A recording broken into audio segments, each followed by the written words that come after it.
muita alegria eu quero compartilhar com você nessa noite uma porção das Escrituras. Eu tenho hoje como proposta de tema para você dentro dessa nossa série A Fé que Transforma. Eu quero falar com você a respeito da fé que vence o mundo. E eu vou usar como apoio para aquilo que nós iremos ministrar os escritos das cartas do apóstolo João. Então já peço que você deixe a sua Bíblia aberta na primeira carta do apóstolo João. Nós iremos fazer uma leitura de dois textos específicos dentro dessa carta, mas eu irei discorrer sobre as páginas, não somente da primeira, mas da terceira carta, somente de forma a pontuar aquilo que a gente vai comunicar nessa noite, para que a compreensão daquilo que o Espírito Santo já ministrou ao meu coração seja mais clara, para que você compreenda e coloque em prática aquilo que o Senhor deseja realizar nas nossas vidas. Vamos juntos? Então eu tenho certeza que vai ser uma noite abençoada pelo poder de Jesus. A fé transformadora, ou a fé que transforma, ela é uma fé que tem poder de promover em nós mudanças significativas na nossa maneira de viver. Uma vida de fé, uma vida de exercício da fé, é uma característica que é indispensável e inegociável para aqueles que foram chamados como filhos de Deus. A fé em Jesus, a fé verdadeira, a fé genuína, a fé que promove transformação, ela protege as nossas vidas da investida do maligno, que tem sempre um objetivo de nos tirar do foco, do propósito de Deus e de colocar em prova as nossas convicções, como também a nossa confiança naquilo que Jesus fez e pode continuar a fazer nas nossas vidas. As cartas de João, as 3 epístolas escritas pelo apóstolo João, elas têm conexão e sentido com essa última fala, um objetivo de tentar blindar e de proteger uma igreja que estava sofrendo com ataques que eram totalmente com o objetivo de destruir aquilo que já vinha sendo construído pelos apóstolos dentro da igreja primitiva. A critério de introdução, amigos, eu quero de forma bem objetiva falar do que eles estão enfrentando e do que João está se propondo a fazer a fim de trazer algo que traria com certeza benefícios futuros àquela igreja e que se tornou verdades eternas para as nossas vidas e totalmente acessível e atemporal para nós que estamos reunidos aqui. Os historiadores dizem que o apóstolo João estava já com a idade avançada, quem sabe próximo dos seus últimos dias. E por essa condição física, por estar vivendo esse momento, João estava como supervisor, exercendo dentro da hierarquia da igreja primitiva, como um supervisor de uma rede de igrejas que se reuniam em algumas casas, em alguns lares, na região da cidade de Éfeso. E essa comunidade é uma comunidade que é frequentada por judeus seguidores de Jesus. O conteúdo das cartas, das 3 epístolas escritas por João, 1ª, 2ª e 3ª João, tem como objetivo controlar ou contornar uma crise que a igreja estava enfrentando. Crise essa que originou-se na divisão e em um movimento que um grupo de pessoas que faziam parte dessa igreja, dessa comunidade, estavam promovendo, porque eles haviam abandonado a igreja e eles negavam o ministério de Jesus, o ministério terreno, a encarnação de Jesus como Filho de Deus e tudo aquilo que ele realizou e que ele desenvolveu. E se não bastasse isso, além deles colocarem em prova o ministério de Jesus, a veracidade daquilo que Jesus fez, a ressurreição de Jesus, eles estavam provocando movimentos de hostilidade para aqueles que resolveram permanecer fiel ao ensino dos apóstolos. E isso pode ser observado quando nós olhamos para a 2ª e para a 3ª epístola de João. Você não vai ter tempo de ler esses 7 capítulos que compõem as 3 cartas, como também eu não farei isso nessa noite, mas eu te convido, eu te motivo a fazer essa leitura depois, quem sabe no decorrer da semana, quem sabe na semana que vem, quando essa ministração estiver disponível lá no portal da Comuna, no YouTube, e assistir novamente essa ministração e você vai conseguir encontrar as conexões daquilo que de forma talvez superficial eu irei pontuar, em alguns aspectos nos dedicaremos mais, mas em algumas coisas eu irei somente passar a fim de trazer com que você se situe no que está acontecendo, mas eu te motivo e te desafio a ler esses 7 capítulos. Você não vai gastar mais do que 1 hora para ler, para entender, ficar por dentro daquilo, e conforme a gente vai depois assistindo essa ministração, você vai relendo, você vai fazendo as conexões e com certeza sendo abençoado e tendo condições, tendo repertório para abençoar outras pessoas. Mas voltando aqui, queridos, as duas primeiras, a segunda e a terceira carta, elas têm o objetivo de encorajar esses irmãos que permaneceram fiéis, esses irmãos que não deram ouvido àquilo que estava sendo pregado de forma contraditória aos ensinos dos apóstolos. Então João demonstra a sua alegria, a sua satisfação na postura desse grupo de pessoas que permaneceram fiéis, inabaláveis, na verdade a qual eles estavam acostumados a ouvir e que eles tinham recebido e sido ministrados. Como ele tem também no terceiro capítulo, na terceira carta, no terceiro volume desse compilado, encorajar um homem, um discípulo fiel chamado Gaio, que precisaria se posicionar frente a homens que ainda estavam dentro daquela estrutura da igreja e que estavam tentando destruir tudo aquilo que havia sido construído. Tudo bem? Continuando. A singularidade da carta de João é algo que me chama muita atenção, porque quando a gente olha para esses 2 episódios, na segunda e na terceira carta, onde João aponta o problema, refuta a atitude desses homens, quando olhamos para a primeira carta de João, para a primeira epístola, João tem o objetivo de controlar os danos causados por essa divisão, por essa separação. E João, se nós olharmos bem para a primeira carta, para os 5 capítulos dessa primeira carta, ela é um pouco diferente das demais cartas, quem sabe as cartas Paulina, ou dos demais apóstolos, como Pedro, como Tiago. Ela parece muito mais um sermão expositivo, parece mais uma defesa teológica do que propriamente uma carta. E isso é cativante, isso é apaixonante, porque quando a gente olha para isso, nós conseguimos identificar uma similaridade muito grande com os escritos de João, quando ele comunica a vida de Jesus no seu evangelho. E João, amigos, fazia parte do grupo mais íntimo que andou com Jesus. Dos 12 homens que Jesus escolheu, João fazia parte de um universo de 3 homens, Pedro, Tiago e João, que estiveram mais próximos do Mestre. E dentre esses 3, João, com certeza, era o mais íntimo de Jesus. Então ele tem propriedade para falar. A forma com que João escreve, a forma com que João se dirige às pessoas, mostra todo o seu amor, o seu cuidado e tudo aquilo que ele havia aprendido durante o tempo que caminhou com Jesus. O tema central dessa carta, desse primeiro volume, é muito semelhante àquilo que a gente encontra no Evangelho.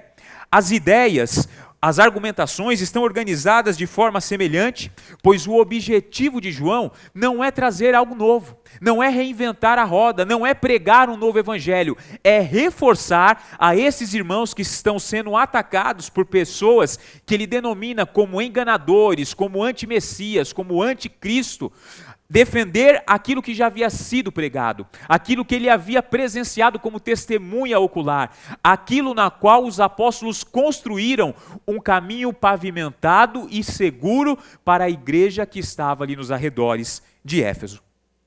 João constrói esse primeiro volume das suas cartas sobre a perspectiva e a percepção de 3 coisas que ele enxerga no relacionamento com Deus, com Jesus. Ele entende que Deus é vida, que Deus é amor e que Deus é verdade. Então ele faz questão de estruturar esse primeiro volume, essa primeira carta, dentro desses 3 pilares. Deus é amor, Deus é vida e Deus é verdade. E quem é Deus? Para João, Deus é o Pai. E quando nós olhamos para o início aqui do capítulo 1 da primeira carta de João, ele vai dizer o que era desde o princípio e o que ouvimos. Se você for lá para o primeiro capítulo do Evangelho de João, é muito semelhante com o prólogo ali daquele capítulo, quando ele fala do princípio, da palavra, daquilo que Deus era, de Deus que está presente desde o início de tudo e que através da sua ação ali na Trindade criou todas as coisas que existiam. Então João ele começa a estruturar as coisas aqui nessa perspectiva, que Deus é o Pai, é o nosso Pai amoroso, é o nosso Pai celestial, aquele que está presente desde o início. Só que João foi testemunha ocular de que Deus também é o Filho, e o Filho é Jesus. Mas se Deus também é o Filho que viveu, que cumpriu a vontade, a obra do Pai, esse Filho escolheu homens, da qual João também faz parte, para serem seus discípulos e, posteriormente, suas testemunhas. Você está comigo? Está conseguindo acompanhar a linha de raciocínio para que a gente situe aquilo que eu quero comunicar a você nessa noite? Esses homens, da qual João faz parte, e aí nós vemos ele falando, nós ouvimos a respeito daquele que é desde o princípio. E ele fala dos apóstolos, ele fala dos discípulos, que têm um objetivo, que têm uma missão muito bem estruturada e muito bem definida. Promover comunhão, koinonia no meio dessa comunidade, no meio dessas pessoas, a fim de que aqueles que estão sendo alcançados pelas boas novas do Evangelho, tenham também a condição de fazer com que essa mensagem continue sendo pregada, sem ser adulterada, sem ser comprometida, para que as próximas gerações experimentem de uma forma verdadeira, de uma forma participativa, a vida em comunidade, a vida em Cristo Jesus, o exercício da fé, o exercício daquilo que Jesus veio inaugurar e que os seus discípulos deram continuidade. E é depois dessa introdução, é depois desse primeiro pincelar, onde João constrói ali a sua ideia e aquilo que ele vai usar como argumento para essa ministração, que ele divide a sua primeira carta em 2 blocos, falando de quem Deus é, falando de quem o Pai é, falando de quem o Filho é, e falando daquilo que o Pai e o Filho espera que sejamos como co-herdeiros daquilo que Jesus conquistou na cruz por cada um de nós. E eu quero nessa noite, amigos, também dividir essa ministração em 2 blocos, a respeito de quem Deus é, porque quando compreendermos isso, nós verdadeiramente experimentaremos uma fé que promove em nós transformação e uma fé que é poderosa em Cristo Jesus para que a gente vença o mundo. Você está disposto a caminhar comigo nessa noite? Então seremos com certeza muito abençoados por aquilo que o Senhor vai falar. Primeira coisa que João diz, quando você olha para 1 João capítulo 1, versículo 5, ele diz: esta é a mensagem que dele ouvimos e que porque dele ouvimos estamos transmitindo a vocês. Deus é luz. Então a primeira metade, o primeiro bloco, a primeira verdade que João usa aqui é apresentando Deus como luz. Deus é luz. E se Deus é luz, nós como seus filhos precisamos continuar andando na luz. E andar na luz para João é obedecer os mandamentos do Senhor, obedecer os mandamentos de Deus, obedecer os mandamentos de Jesus. E aí eu te faço uma pergunta: quais são esses mandamentos? Porque quando você, quem sabe acompanhando agora nas páginas da tua Bíblia, conforme João vai construindo essa narrativa, ele se apoia naquilo que Jesus já havia deixado para eles, os apóstolos, e ele como testemunha ocular tem propriedade para isso. Ele se apoia no mandamento que Jesus deixou no dia da última ceia. Quando a gente vai para o capítulo 13 do Evangelho de João, onde Jesus lavou os pés do discípulo antes de iniciar a celebração da última ceia, da última Páscoa, a partir do versículo 34 e versículo 35, quando Jesus conclui esse ato de serviço, esse ato onde ele tem o objetivo de mostrar para aqueles homens o que eles precisariam fazer, imitando a atitude dele, que era mestre e senhor, mas que estava preparando homens para viver em uma perspectiva diferente do que a sociedade a qual eles estavam inseridos pregava, ele deixa um mandamento novo, ele deixa uma nova ordenância, que é a seguinte: João 13:34 nos diz: um novo mandamento lhes dou, amem-se uns aos outros, como eu os amei. Vocês devem amar uns aos outros. Com isso, todos saberão que vocês são meus discípulos, e se vocês amarem uns aos outros, como meus discípulos, vocês serão conhecidos. Só que quando João fala isso, quando João apresenta isso na construção do seu sermão, na construção da defesa dos ataques que a igreja está sofrendo, ele sabe da dificuldade que é cumprir esses mandamentos.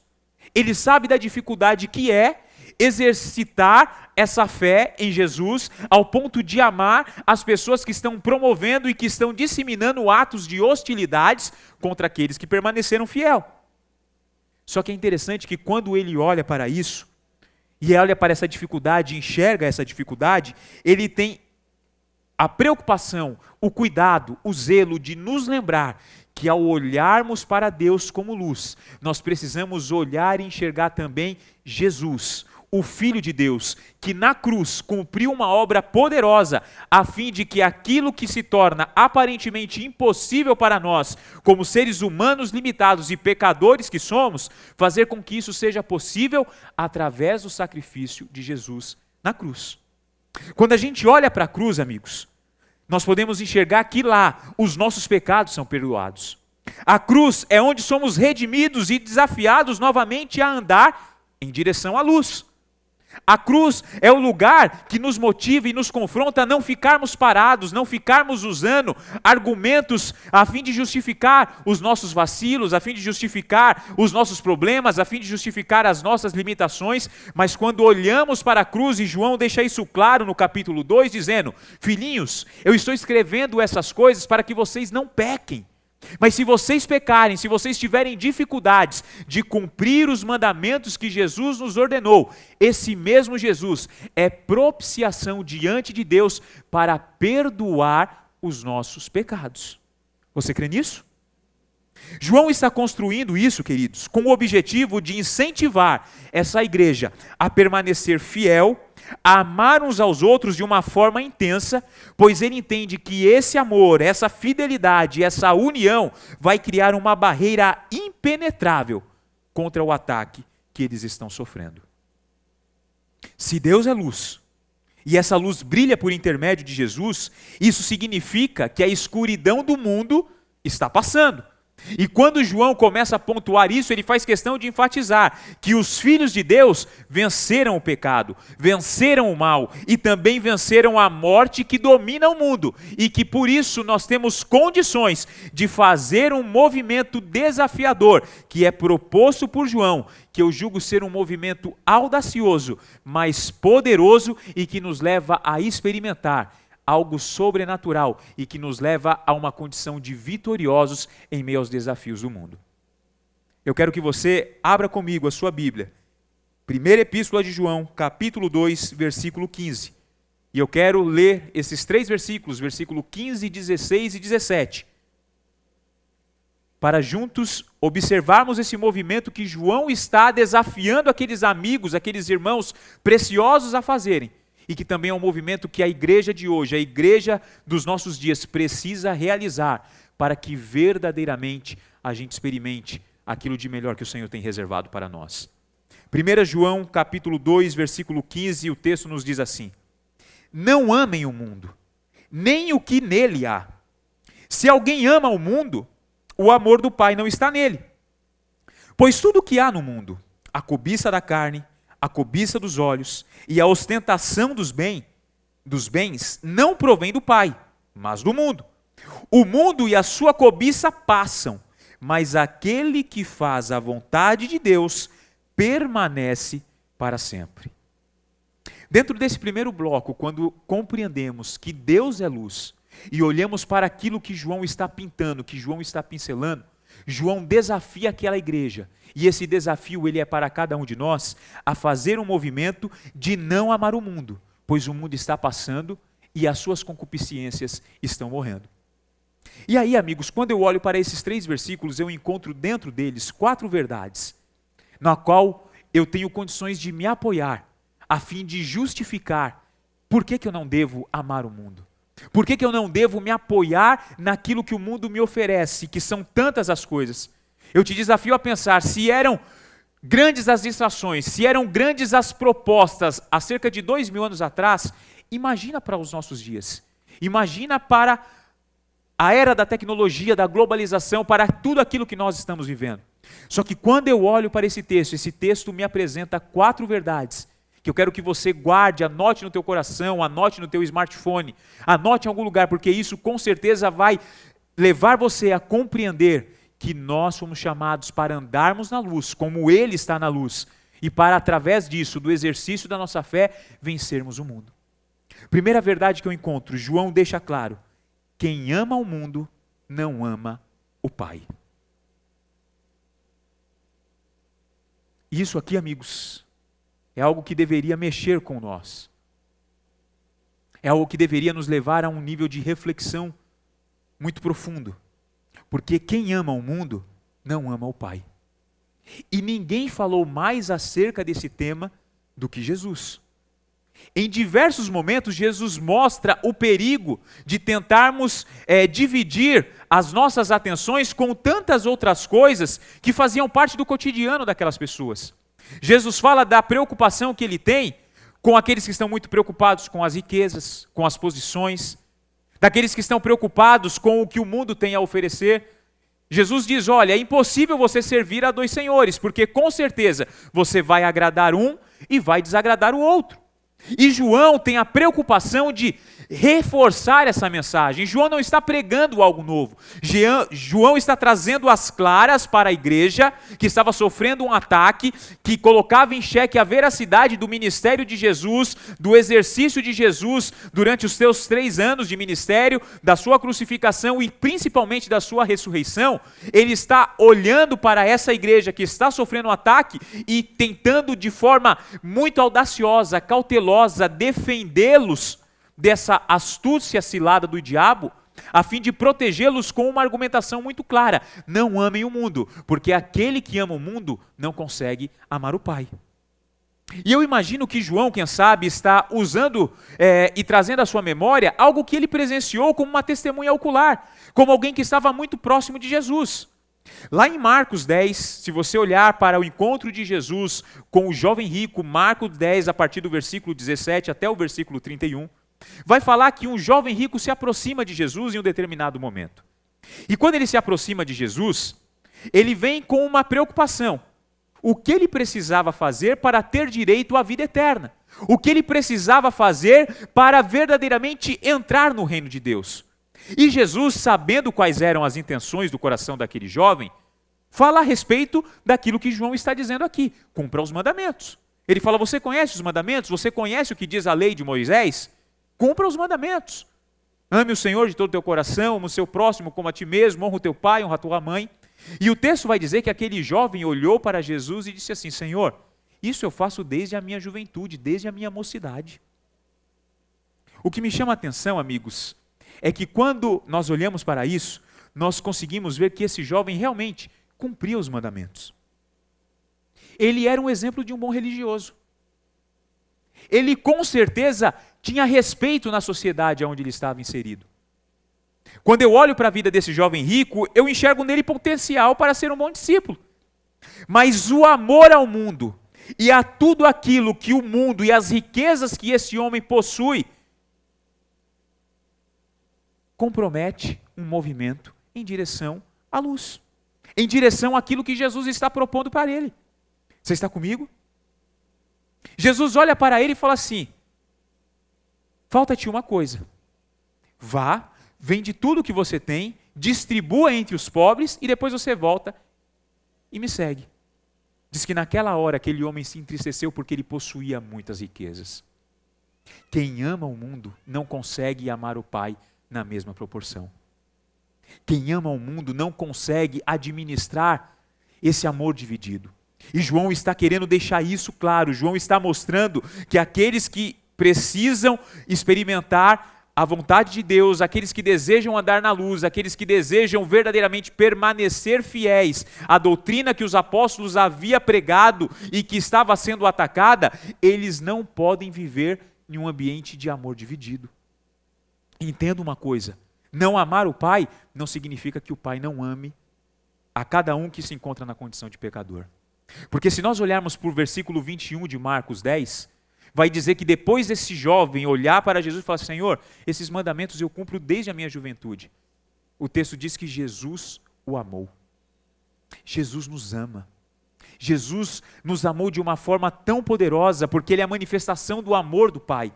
E esse amor do Pai é tão grande, Ele é tão poderoso, que Jesus foi enviado quando nós ainda éramos pecadores. Então o fato de sermos pecadores não tira de nós o amor de Deus, mas um amor que não é correspondido, um amor que não é vivido na mesma proporção, na mesma probabilidade pelos dois lados, pelas duas partes envolvidas, ele é impossível de frutificar. Então aquele que ama o mundo não consegue amar o Pai.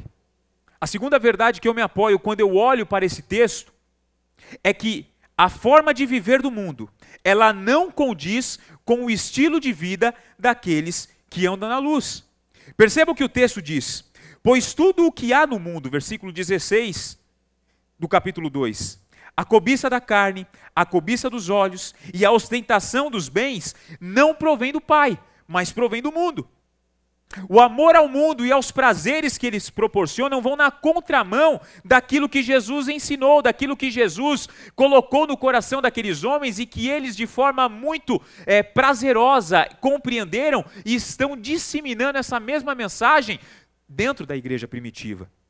O Filho de Deus veio aqui, amigos, o Filho de Deus, o Jesus, que foi o Filho encarnado em um ser humano, veio aqui e viveu da forma mais simples possível, com um objetivo: deixar para nós um exemplo de como devemos viver.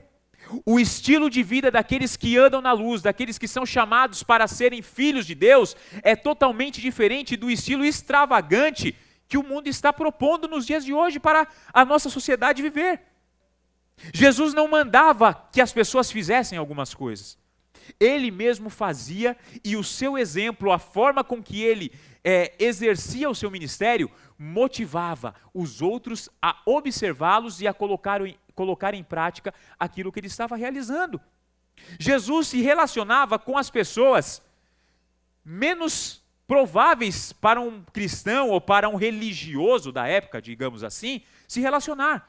Jesus se relacionava com a escória da sociedade, com publicanos, com prostitutas, com homens que viviam à margem da sociedade. Mas o fato dele relacionar-se com essas pessoas não comprometia o seu estilo de vida, não comprometia aquilo para qual ele foi chamado. Ele permanecia fiel. Quanto mais ele recebia do Pai graça, poder, condições de operar milagres, de operar sinais que apontavam para a chegada do reino de Deus, mais ele investia no relacionamento com os apóstolos, mais ele investia no relacionamento com as pessoas, mas ele investia nos desafios que ele tinha a propor para aqueles homens, a fim de fazer com que eles se tornassem imitadores do que ele estava fazendo.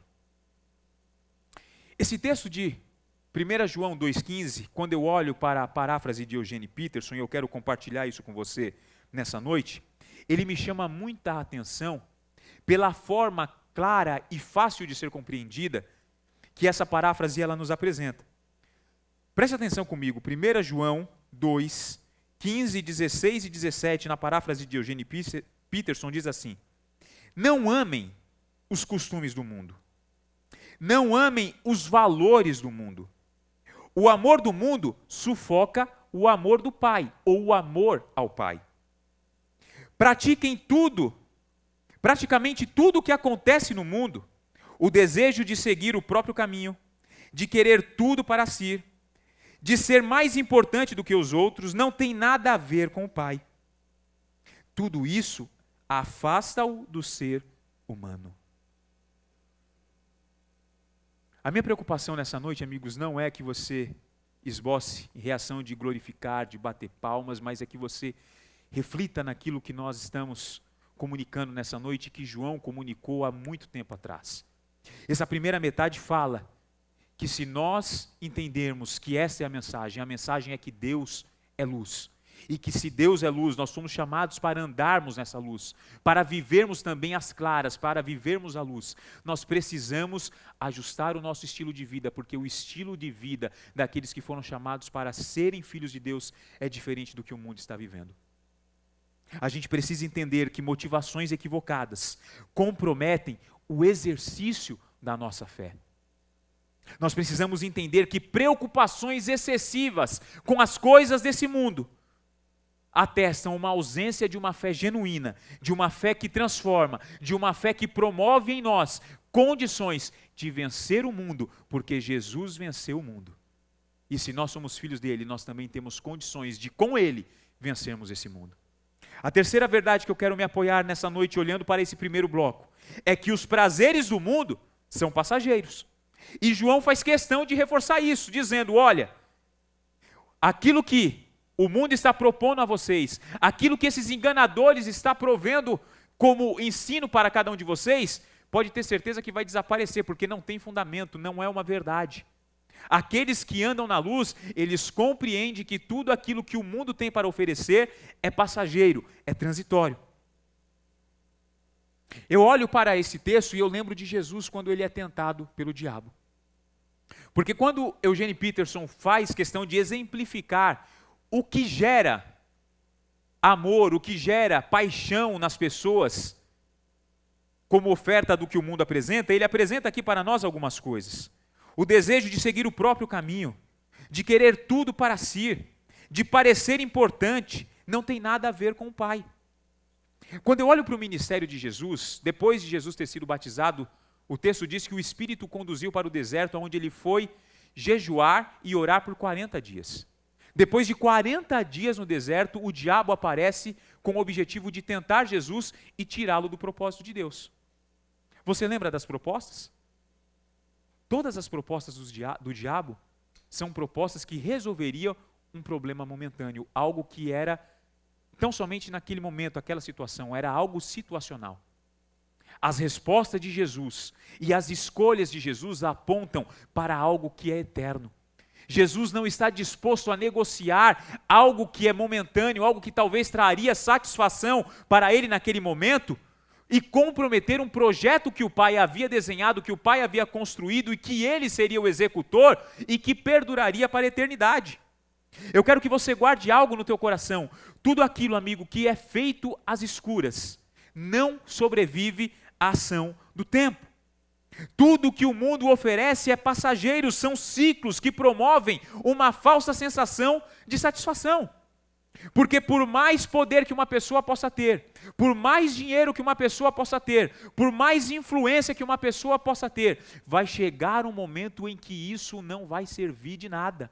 E nós estamos, paralelamente a isso que está acontecendo aqui de quarta-feira, ou melhor, quarta-feira é um paralelo do que acontece aqui aos domingos. Pastor Ronaldo tem pregado uma série a respeito do fim dos tempos. Nós precisamos olhar, nós precisamos viver em uma perspectiva de eternidade, de vida futura com Cristo, além daquilo que nós estamos vivendo.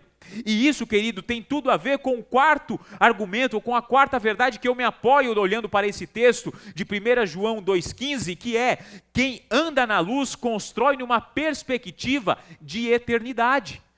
A gente compreende que aquilo que o mundo oferece, aquilo que o maligno propõe para nós, coloca numa mesa farta diante de nós, é passageiro, é transitório, é algo que vai escapar pelos dedos em algum momento. Mas aquilo que nós construirmos na luz, aquilo que nós construímos no relacionamento com Jesus, ele perdura para a eternidade. Faz sentido? João está enfatizando, João está reforçando na sua pregação coisas importantes, aspectos importantes a respeito de quem é Deus, esse Deus que é luz. Ele diz que quem anda na luz conhece a verdade. Quem anda na luz não vai por ventos de doutrinas, não é facilmente enganado. Ele está dizendo que quem anda na luz vive como filho de Deus, e quem vive como filho de Deus vive com o objetivo de agradar o seu Pai. João está dizendo que quem anda na luz tem atitudes de justiça e amam uns aos outros. Não existe forma melhor, amigos, de vivermos do que nessa perspectiva de eternidade.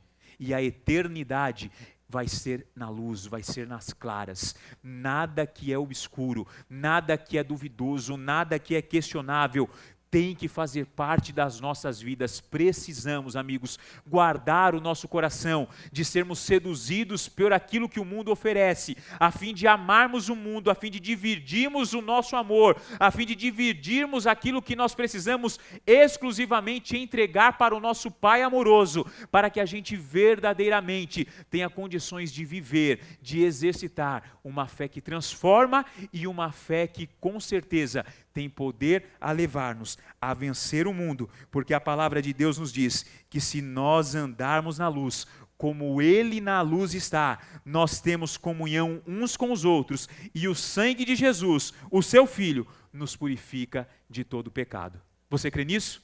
Então glorifique a Jesus nessa noite, porque Ele é digno de toda adoração, de toda honra e de toda glória. O segundo ponto, ou o segundo momento dessa construção que João está fazendo, dessa mensagem, dessa defesa teológica que João está fazendo, a fim de refutar as heresias que estavam sendo pregadas dentro da igreja, dentro das casas ali nos arredores da cidade de Éfeso. Ele está pavimentada em um segundo aspecto da mensagem de João. João vai dizer, esta é a mensagem. E ele começa a dizer isso, ele começa a apresentar isso a partir do versículo 11 do capítulo 3, que você pode acompanhar. Esta é a mensagem que vocês ouviram desde o princípio, e que vocês ouviram desde o princípio, que nós amemos uns aos outros. Se Deus é luz, e se esta é a primeira verdade, esse é o primeiro tema dessa carta, o segundo tema é que Deus é amor. E João está reforçando isso. João tem a preocupação de enfatizar isso e de dizer que aqueles que entendem que Deus é luz e que compreendem que Deus é amor, eles cumprem o mandamento que é amar uns aos outros.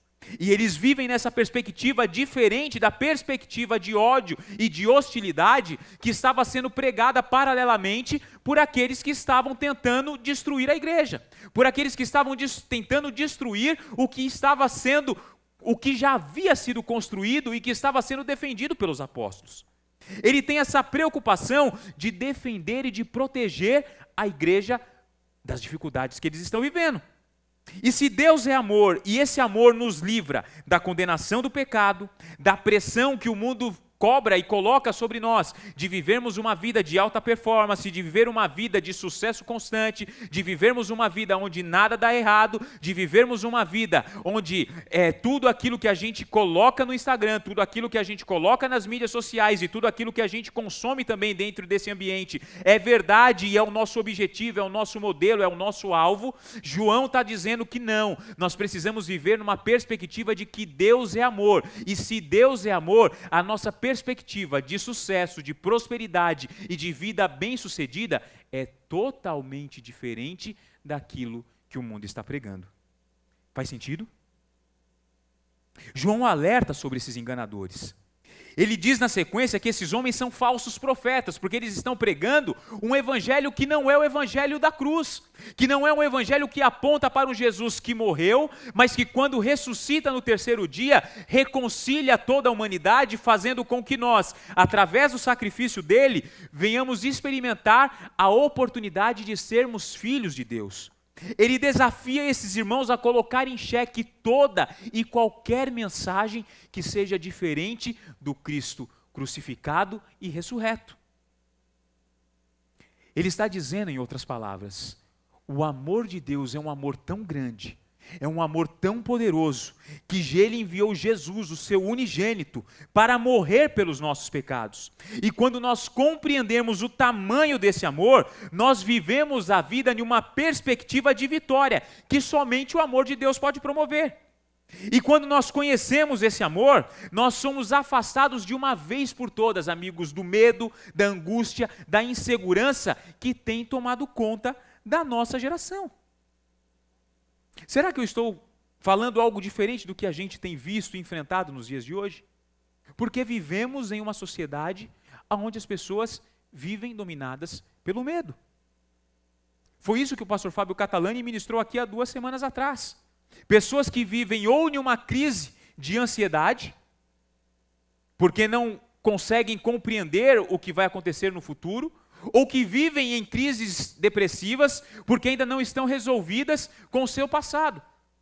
Pessoas que vivem num ambiente do medo, pessoas que vivem num ambiente que não é saudável, num ambiente que não produz nada de bom. E quando eu olho para os escritos de João, quando eu olho para essa mensagem, que é uma mensagem atual, que é uma mensagem atemporal e que precisa entrar no nosso coração e promover em nós mudanças, eu olho para esse texto de João, capítulo 5, a partir do versículo 1, que eu quero que você acompanhe comigo. João nos desafiando a vivermos numa perspectiva de que nós podemos vencer o mundo, porque Deus é amor. Acompanhe comigo o que ele diz, capítulo 5 da primeira carta de João. Todo aquele que crê que Jesus é o Cristo é nascido de Deus. E todo aquele que ama o Pai também ama o que dele foi gerado. Assim sabemos que amamos os filhos de Deus, amando a Deus e obedecendo os seus mandamentos. Porque nisso consiste o amor a Deus, em obedecer os seus mandamentos. E os seus mandamentos não são pesados. O que é nascido de Deus vence o mundo. E esta é a vitória que vence o mundo, a nossa fé. Quem é que vence o mundo? Somente aquele que crê que Jesus é o Filho de Deus. Então, quando eu olho para aquele primeiro bloco e entendo que Deus é luz, e eu escolho não amar o mundo, eu escolho viver uma vida diferente daquilo que o mundo diz que é a forma correta de viver. Quando eu entendo que eu preciso construir as coisas não através de situações passageiras e momentâneas, mas que eu preciso viver numa perspectiva de eternidade, numa perspectiva de algo que é duradouro, eu olho para esse segundo bloco e enxergo no amor de Deus apresentado por João e apresentado pelas Escrituras e manifesto através de Jesus, através do ministério dele na terra, e eu consigo também olhar para essa defesa de João e encontrar 4 verdades em quem eu devo me apoiar para que verdadeiramente a minha fé seja uma fé que vença o mundo. E a primeira verdade que eu enxergo é que quando eu creio que Jesus é o Filho de Deus, eu tenho condições de vencer os desafios que o mundo apresenta. Quando eu creio que Deus teve um único filho e que esse único filho aceitou vir, viver como homem, pegar todos os nossos pecados, mesmo sem nunca ter pecado, para que através dessa obra remidora de levar esses pecados até a cruz, para que fôssemos perdoados, eu acredito verdadeiramente que o amor de Deus foi manifesto em Jesus e alcançou a minha vida. E isso me coloca numa posição de vitória diante dos desafios que eu enfrento diariamente. Faz sentido isso para você? O Eliel pregou, nesse segundo momento dessa série, a primeira mensagem do mês de março, dizendo que nós precisamos ter fé em Deus. E o Eliel não usou, mas eu vou usar. Já dizia o poeta, eu acho que é o Ademar de Campos o nome dele, fé em Deus que Ele é justo. Só para descontrair aqui, mas nós precisamos viver nessa perspectiva de que o amor a Deus e o amor de Deus por nós e a sua justiça são armas que nós temos ao nosso favor. E quando nós nos apropriamos desse amor que é inexplicável, a gente avança de uma forma segura diante dos desafios que recebemos. Quando a gente compreende, amigos, a grandeza desse amor, nós vivemos em um nível de satisfação que é reflexo de sucesso e de prosperidade. Só que eu já disse e quero repetir para você, sucesso e prosperidade aqui são distintos do que é sucesso e prosperidade na perspectiva de quem ama o mundo. Se nós entendemos que Deus é justo e que o amor e a justiça de Deus estão à nossa disposição, nós temos condições de administrar os conflitos que muitas vezes pegam as nossas vidas, tentam bagunçar a nossa mente e tentam colocar em xeque a nossa caminhada e o exercício da nossa fé. Nós compreendemos que tudo aquilo que nós experimentamos da parte de Deus, toda a dádiva que Deus nos dá, toda a manifestação do amor de Deus em nós, tem um objetivo: abençoar pessoas e não única e exclusivamente e egoístamente o nosso ecossistema. E aí, há uma segunda verdade que eu quero me apoiar. Quando a gente entende que Deus é amor, nós obedecemos os seus mandamentos. Quais são? Amar a Deus de todo o nosso coração e ao nosso próximo como a nós mesmos. E isso, amigos, é leve para aqueles que são filhos de Deus e que desejam vencer o mundo. Isso só faz sentido para quem verdadeiramente deseja vencer o mundo.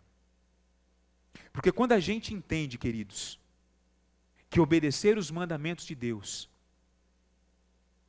faz parte da nossa caminhada de fé, tudo o que a gente se propõe a fazer, nós temos a primeira preocupação se isso agrada ao nosso Deus. Nós não nos movimentamos, nós não nos mexemos, nós não tomamos decisões se essas decisões, porventura, causam constrangimento, tristeza e desagradam ao nosso Deus. Nós aprendemos quando nós obedecemos os mandamentos que não são pesados para nós, que amar as pessoas como nós amamos a nós mesmos, significa que as bênçãos que Deus tem nos dado são bênçãos que só fazem sentido se elas abençoarem as pessoas que estão à nossa volta. Eu tenho algumas perguntas para fazer a você. Você não precisa responder, mas eu quero que você reflita.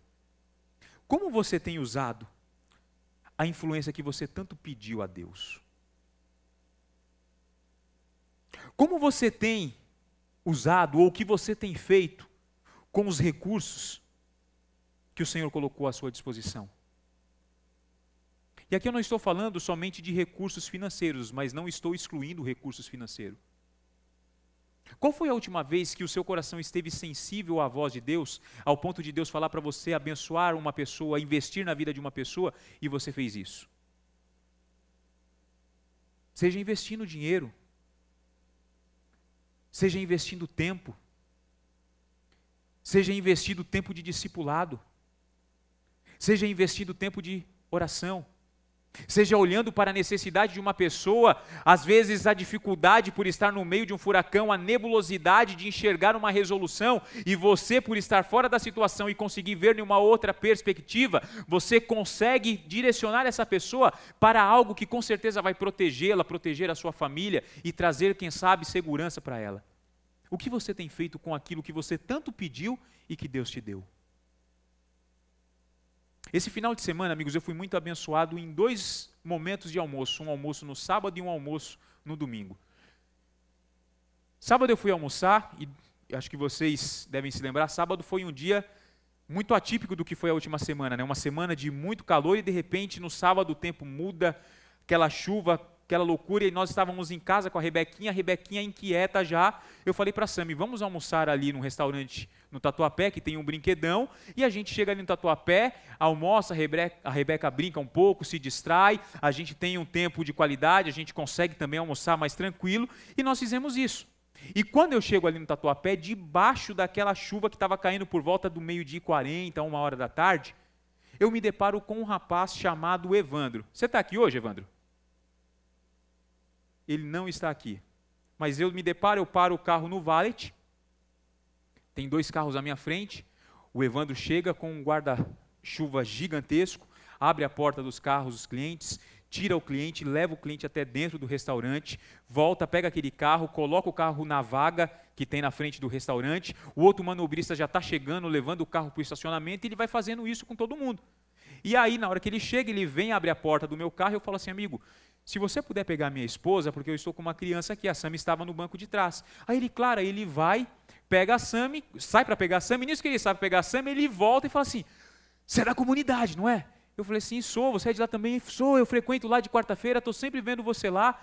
Eu falei, que Deus te abençoe, perguntei o nome dele, ele foi, pegou a Sami, pegou a Rebeca, teve todo um cuidado de levá-las até o restaurante, olhou para mim como uma expressão por nos ver aqui na plataforma, apesar de não ser, falou, pastor, não sai do carro não, eu venho te buscar. Eu falei, amigo, fica tranquilo, você já levou o que eu tenho de mais precioso em segurança para dentro do restaurante.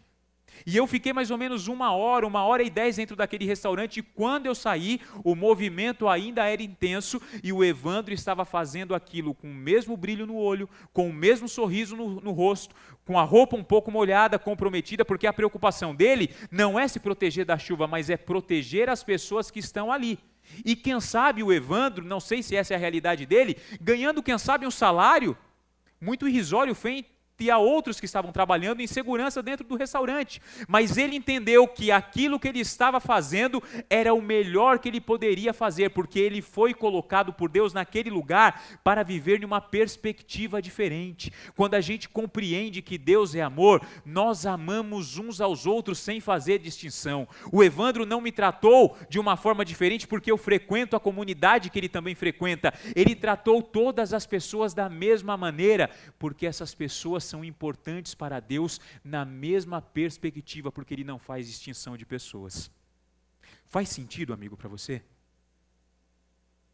Domingo, falei que eu fui abençoado 2 vezes. Domingo eu saí para almoçar com um casal de amigos aqui também da nossa igreja. Mas esse amigo, ele fala sempre isso comigo, a gente troca muitas ideias, ele fala assim, olha, eu não tenho dinheiro, mas eu tenho conexões, eu tenho contatos, eu tenho amigos que muitas vezes me tiram de algumas enrascadas e me dão uma perspectiva onde eu consigo fazer coisas muito mais interessantes do que eu talvez fizesse pelas minhas próprias forças. E eu estou em um momento, amigos, que eu preciso comprar um carro para minha esposa. Nós vendemos o carro, eu estou procurando um carro para a esposa e procuro um carro aqui, procuro um carro ali. Compartilhei que eu estava em vias de fechar um negócio. E aí esse amigo me veio com uma provocação e falou assim, olha, você lembra do fulano de tal que nós estávamos conversando no final do culto? Ele trabalha em agência de automóvel. Eu falei, poxa, eu não lembrava. E aí eu já fui fazer contato com esse amigo. Na mesma situação, ele falou, olha, tem um outro amigo também que está envolvido no meio de revendas de automóveis. Procura ele. E eu falei, poxa, faz sentido, é verdade. Mandei mensagem para o amigo no Instagram, porque eu não tinha o WhatsApp dele. Começamos a conversar e aquilo que eu estava olhando, tão somente por uma perspectiva, ampliou de uma forma tão boa, tão abençoada, que somente aqueles que foram chamados para serem filhos de Deus e para viverem numa perspectiva de que amam a Deus e de que cumprem os seus mandamentos, são capazes de experimentar. Sabe o que é isso, queridos? É fazer com que o reino de Deus faça sentido aonde nós estamos plantados. O Senhor quer fazer isso com você, não somente dentro desse prédio, mas o Senhor quer fazer com que isso se torne uma verdade fora dessas quatro paredes, que você verdadeiramente viva nessa perspectiva de que Deus é luz, então eu vivo de uma forma correta, de uma forma honesta, de uma forma digna, mas Ele quer também que você viva na perspectiva de que Ele é amor, e se Ele é amor, e se Ele nos ama dessa forma tão poderosa, nós precisamos nos apropriar desse amor e usufruir do que esse amor tem a nos oferecer, porque Ele é verdadeiro, Ele é genuíno e Ele é de graça. Nós não precisamos fazer nada para receber esse amor. Esse amor nós não merecemos, mas mesmo assim Ele faz questão de expressar esse amor por cada um de nós. Faz sentido? Louve a Jesus enquanto eu bebo um pouco de água, meus amigos. Há uma terceira verdade que eu olho para esse texto do capítulo 5 da primeira carta de João. Quando eu olho para essas verdades, quando eu olho para esses ensinamentos e eu entendo que crendo que Jesus é o Filho de Deus, obedecendo os seus mandamentos, eu verdadeiramente experimento e eu expresso o amor de Deus através da minha vida, através do meu serviço. Eu também sou desafiado a experimentar um novo nascimento. Porque João diz, nisso sabemos quem são verdadeiramente os filhos de Deus, aqueles que experimentaram um novo nascimento. E novo nascimento aqui, amigos, tem a ver com uma vida de santidade, uma vida de vitória sobre o pecado. O mundo aqui, o amor ao mundo representa isso, representa o pecado, representa uma vida de iniquidade, representa uma vida diante de tudo aquilo que nos afasta da vontade de Deus. E é impossível crer que Jesus é Filho de Deus, é impossível obedecer os seus mandamentos, se nós vivermos uma vida de pecado. Poxa, Anderson, mas você disse alguns minutos atrás que, olha, se nós pecarmos, Jesus é a propiciação diante de Deus para os nossos pecados. Sim, mas isso tem que ser uma exceção à regra. Aqueles que experimentam um novo nascimento, aqueles que experimentaram verdadeiramente a regeneração, eles não vivem uma vida de pecado recorrente. Eles verdadeiramente foram libertos, eles verdadeiramente venceram o mundo através da fé de que quando coloca-se diante dele diversas possibilidades que aparentemente são mais fáceis, que aparentemente são mais interessantes, que aparentemente vão trazer um prazer mais momentâneo, ele escolhe através da fé, através do amor de Deus, ir para um caminho diferente, porque quando eu experimento o novo nascimento, quando eu experimento a regeneração, que somente o amor de Jesus, o amor de Deus manifesto em Jesus promove em nós, eu verdadeiramente, amigos, me movimento de uma forma diferente, a fim de agradar aquele que me amou. Nós precisamos nos apoiar nessa verdade e viver um nascimento verdadeiro, genuíno. Viver a vida nessa perspectiva, deixar de ser recorrentes, deixar de usar a graça como uma muleta para os nossos pecados de estimação, deixar de usar a graça como uma muleta, como uma fonte de apoio para aquilo que a gente sabe que precisa mudar e continua empurrando com a barriga. A graça não foi feita para isso, o amor de Deus manifesto em Jesus não foi feito para isso. O amor de Deus foi feito para nós vivermos na perspectiva daquele filho pródigo, que quando ele, depois de esbanjar tudo aquilo que o pai lhe deu, sem ele ter direito a nada, ele reconheceu a besteira que tinha feito. Ele reconheceu a loucura que tinha feito, mas quando ele caiu em si, quando o arrependimento bateu no teu coração, e quando ele falou, eu vou dar um passo em prol do meu pai, para viver uma nova experiência, para viver uma regeneração, para viver um novo nascimento, ele tinha certeza que ele iria chegar diante do pai, ele iria receber perdão de graça, ele iria receber restauração de graça, ele iria receber restituição de tudo que ele já tinha possuído e jogou fora, e ele iria ter condições de viver uma vida diferente e não viver mais uma vida de pecado, e isso é uma vida de santificação. Nós precisamos viver a nossa vida nessa perspectiva. Nós precisamos entender que a mensagem é essa: Deus é luz e Deus é amor. Se andarmos na luz, nós experimentaremos o amor. Se andarmos na luz, nós experimentaremos aquilo de melhor que o amor pode nos oferecer. Se coloque de pé nesse momento. A quarta verdade que eu me apoio é que quando eu entendo que Deus é amor, e quando eu entendo que a fé que transforma é uma fé que vence o mundo, eu vivo a fé na perspectiva de quem a exercita constantemente. João está reforçando uma mensagem que não era nova para aquela igreja. João está reforçando uma mensagem que eles já conheciam e que eles precisavam tão somente relembrar. Que aquele que foi chamado para ser filho de Deus, ele precisa fazer o que foi feito no começo dessa liturgia. E por isso que eu não estou tão preocupado, porque nós temos não mais do que 5, 6 minutos para concluir esse tempo aqui e irmos para casa abençoados. Porque o que tinha que ser feito foi feito aqui pelo Eliel antes. Isso chama-se sensibilidade daqueles que foram alcançados pelo amor de Deus. Porque o João não combinou com ele não combinou com o João. Mas quando nós somos guiados pelo Espírito Santo, e quando vivemos na luz e andamos na luz como ele na luz está, temos comunhão uns com os outros.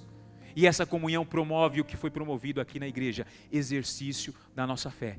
Eu, de olhos abertos, com muita segurança e responsabilidade, estou dizendo a você, vocês irão testemunhar o que Jesus fez dia 27 de março de 2024, no Quartas Convida, aqui na Comunidade da Graça, por intermédio daquele movimento profético que vivemos há 1 hora atrás.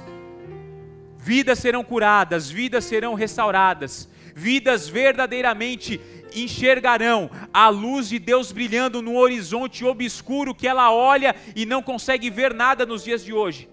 Pessoas testemunharão que o amor de Deus promoveu nelas um constrangimento tão grande ao ponto delas abandonarem uma vida de pecado e viverem uma vida de escolhas que perduram para a eternidade, que perduram para uma vida eterna, na certeza de que a mensagem do Evangelho é essa: Deus é luz e Deus é amor. E quando eu enxergo Deus nessa perspectiva, eu exercito a minha fé, para que essa fé me leve a viver transformações que me façam vencer o mundo, os seus desafios, os seus prazeres, com o objetivo de viver um prazer muito maior que está reservado para mim na eternidade. Você crê nisso? Então aplauda Jesus enquanto louvamos e celebramos a Ele nessa noite.